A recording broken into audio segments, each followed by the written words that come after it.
Hello, പുതിയൊരു വീഡിയോയിലേക്ക് എല്ലാവർക്കും സ്വാഗതം. ഇന്ന് ഞാനിവിടെ കാണിക്കാൻ പോകുന്നത് നല്ല സോഫ്റ്റ് ആയിട്ടുള്ള ടേസ്റ്റി ആയിട്ടുള്ള ലഡു എങ്ങനെ വീട്ടിലുണ്ടാക്കാമെന്നുള്ളതാണ്.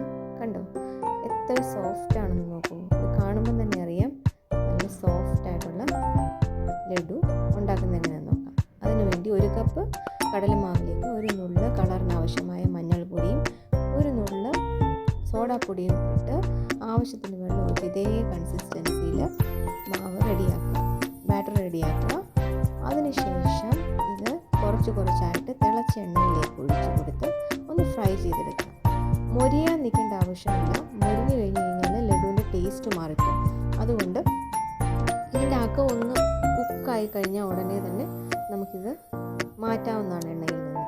അതിനുശേഷം ഇതൊന്ന് ആറിയിട്ട് മിക്സിയുടെ ജാറിലിട്ട് ഒന്ന് ചെറുതായിട്ട് തരിതരിപ്പോടെ പൊടിച്ചെടുക്കുക. ഇനി പഞ്ചസാര പാനി ഉണ്ടാക്കുന്നതിന് വേണ്ടി ഒരു കപ്പ് പഞ്ചസാരയ്ക്ക് അര കപ്പ് വെള്ളം എന്നുള്ള കണക്കിൽ പാനി ഉണ്ടാക്കുക. അതൊരു സ്റ്റിക്കി കൺസിസ്റ്റൻസി ആകുമ്പോൾ, അതായത് ഒരു കുഴമ്പ് രൂപത്തിലാവുമ്പോൾ അതിലേക്ക് ഒരു ടീസ്പൂൺ ലെമൺ ജ്യൂസും പിന്നെ ഒരു ടീസ്പൂൺ ഏലക്കപ്പൊടിയും ചേർത്ത് അതിലേക്ക് നമ്മൾ പൊടിച്ച് വെച്ചിരിക്കുന്ന മിക്സ്ചറും കൂടെ ചേർത്ത് ഇളക്കണം.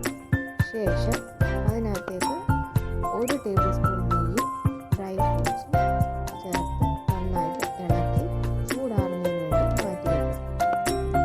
പിന്നെ ചൂട് ആറിയ ശേഷം അതിനകത്തേക്ക് ഡ്രൈ ഫ്രൂട്ട്സ് ഒക്കെ ഇട്ട് ചെറിയ ബോൾസ് ആക്കി നമുക്ക് ലഡു ഉണ്ടാക്കിയെടുക്കാം.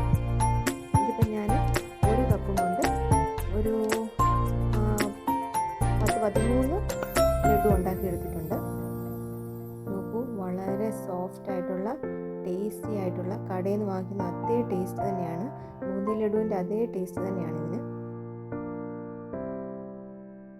എല്ലാവരും ഇതൊന്ന് ട്രൈ ചെയ്ത് ഇഷ്ടപ്പെടുകയാണെങ്കിൽ ലൈക്ക് ചെയ്യാനും കമൻറ്റ് ചെയ്യാനും സബ്സ്ക്രൈബ് ചെയ്യാനും മറക്കരുതേ.